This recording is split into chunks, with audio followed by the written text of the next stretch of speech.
você fala no documentário o seguinte, olha, até aqui, abrir uma padaria é mais arriscado do que dar um golpe de Estado no Brasil, do que tentar dar um golpe de Estado no Brasil.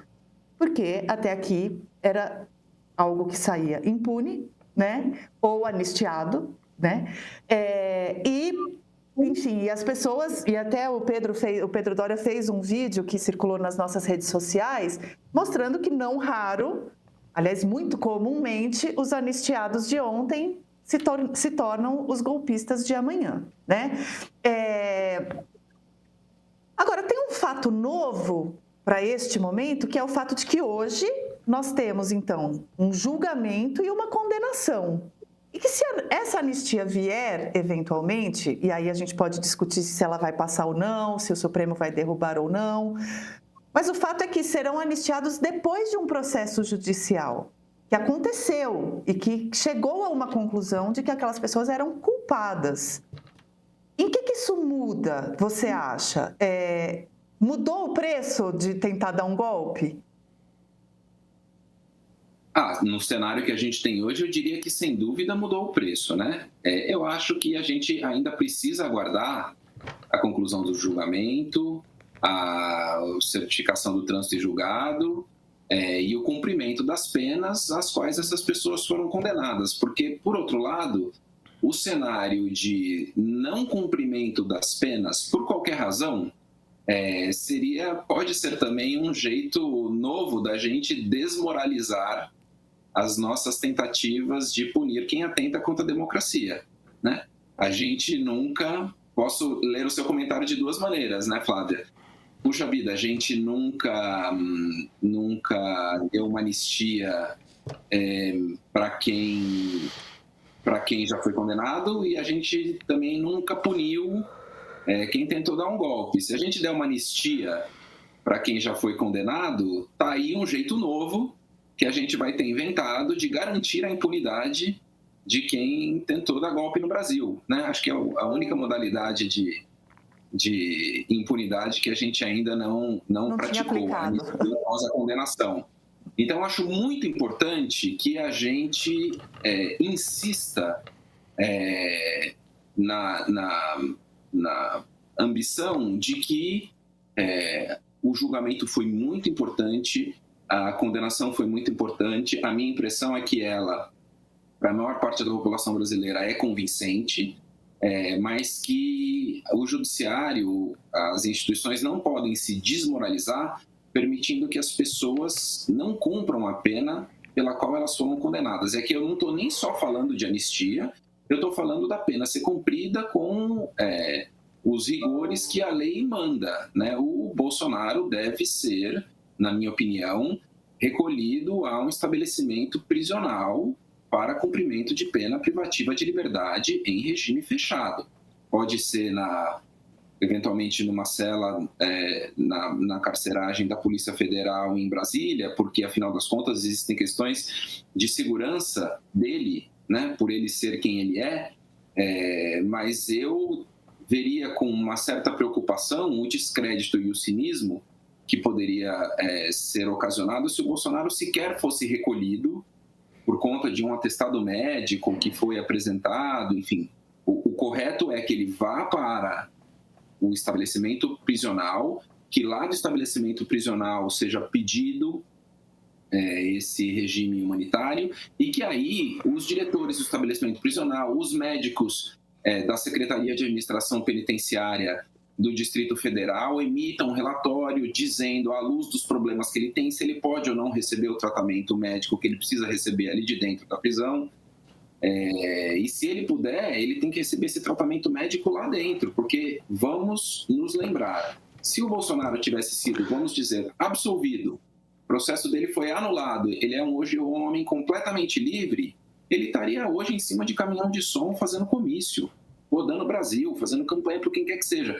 O ministro Alexandre de Moraes fez uma frase quando, no episódio do Roadshow da tornozeleira do Bolsonaro, e depois levou a domiciliar dele, dizendo o seguinte,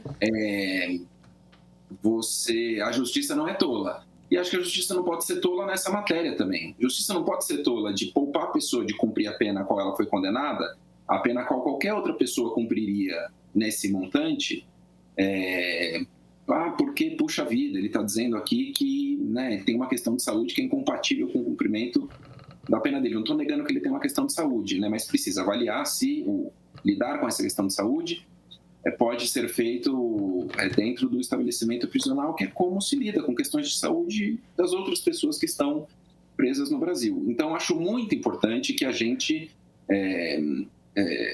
se mantenha empenhado em fazer com que o resultado desse julgamento seja efetivado como a lei manda, para que a gente não transmita a mensagem de que, olha, bem aqui no final, na reta final, pintou aqui uma leniência, uma colher de chá, e no final das contas, dá um golpe, o sujeito não ficou impune, mas saiu muito baratinho para ele.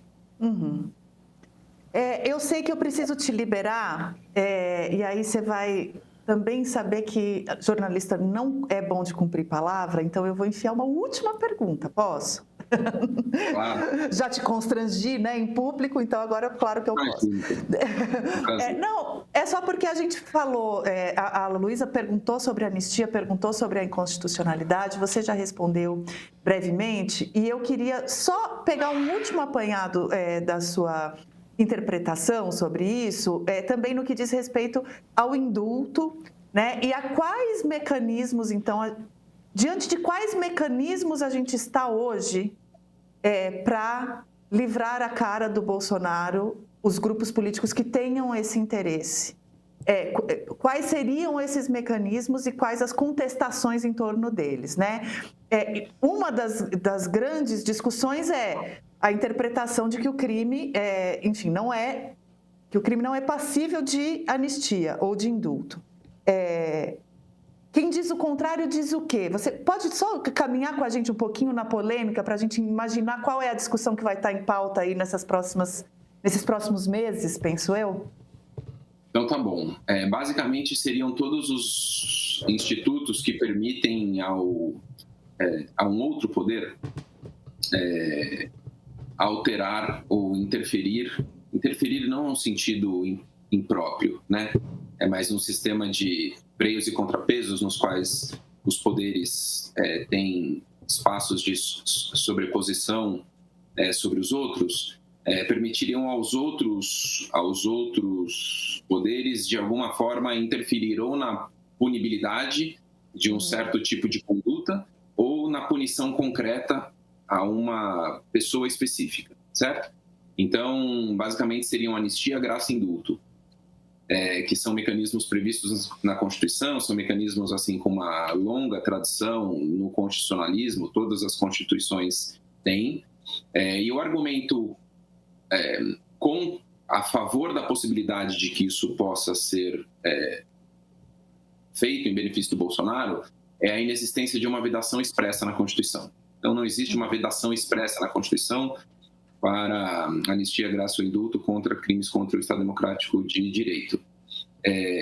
Mas, enfim, existem muitas questões de interpretação constitucional envolvidas, nos quais se reconhece de maneira muito consensual, de maneira muito pacífica, que existem cláusulas explícitas e cláusulas implícitas em constituições, e cláusulas implícitas que servem principalmente para que você mantenha o básico da característica do sistema do sistema político daquele país. Então, existem, por exemplo, vedações de emendas constitucionais que tornariam, por exemplo, inconstitucional se a anistia fosse aprovada por meio de uma emenda, que é um documento que tem o status jurídico legislativo mais elevado. Então, se nem o documento de status jurídico legislativo mais elevado poderia aprovar a anistia, como é que eu vou admitir que um documento legislativo de hierarquia inferior à emenda pudesse fazer isso? Então, assim, não existe, eu insisto, do ponto de vista jurídico, eu acho que a polêmica é uma polêmica, eu diria, pequena, assim. Tem um razoável uma razoável difusão na opinião jurídica de que isso seria não permitido. E, de novo, voltando àquele esclarecimento que eu fiz no começo da minha participação aqui. Existem polêmicas teóricas que nós, professores de direito, adoramos, e existe a orientação consolidada do tribunal. Desde o caso Daniel Silveira, a orientação consolidada do tribunal é essa. Portanto, se eu estou sentado no meu escritório, entra um cliente pela porta e me pergunta, doutor, e aí, qual que é o seu prognóstico? O meu dever como advogado é virar para ele e falar, olha, brigar a gente sempre pode brigar, mas a orientação consolidada do tribunal, clara e inequívoca neste momento, é que não cabe anistia, não cabe graça, não cabe indulto. Portanto, esse é o cenário que a gente tem hoje. É a primeira vez na nossa história que um ex-presidente responde por tentar derrubar a democracia. Por isso, o meio produziu o julgamento do século, para entender como chegamos até aqui e o que esperar do futuro do nosso país. Nosso mais novo documentário já foi visto e comentado por milhares de pessoas. Olha só o que estão dizendo. O contraponto das posições de alguns militares e cientistas políticos ficou ótimo. As falas da presidente do STM deram um peso de legalidade muito bom. Material digno de ser usado em sala de aula com jovens do ensino médio e superior. Que bom esse registro que vai ficar para a história do nosso país. Excelente roteiro, mérito do Sérgio Rodrigues. Assisti e vou voltar a assistir ao documentário, ele é muito claro e didático. Agora é a sua vez de assistir e acompanhar o julgamento de quem tentou derrubar a democracia brasileira, munido de informações. Não caia em nenhum jogo de cena. Assine o Meio Premium e assista ao julgamento do século.